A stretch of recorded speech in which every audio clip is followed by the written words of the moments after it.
দুঃসময়ে যে পাশে থাকে সেই তো প্রকৃত বন্ধু। আর সেই প্রকৃত বন্ধুগুলো যদি চলে যায় তাহলে মনের অবস্থা কী হতে পারে আপনারাই বলুন।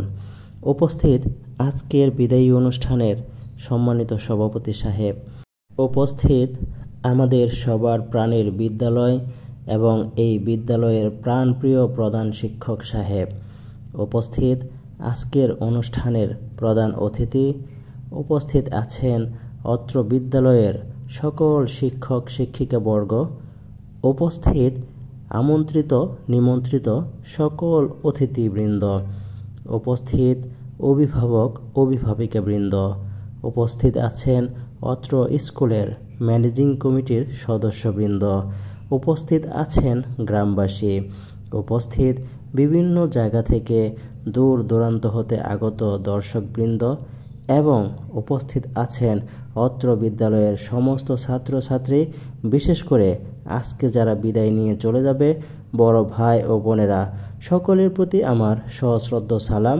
আসসালামু আলাইকুম। আজকে আমি বিদায়ের মঞ্চে, তবে বিদায় নিতে নয়, এসেছি বিদায় দিতে। বিদায় দেওয়া এবং নেওয়া দুটি কষ্টসাধ্যের। ছোট্ট একটা শিশু, সে কাকে ভালোবাসে?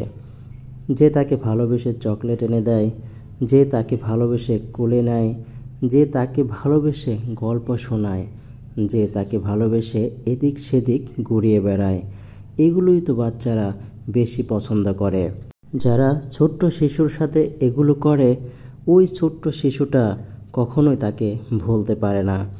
হে প্রিয় বড় ভাই ও বোনেরা, আপনারা বিদায়ের পথে যাত্রা গমন করতেছেন। আমরা যখন এই স্কুলে ভর্তি হয়েছিলাম তখন দিক বেদিক কিছুই চিনতাম না।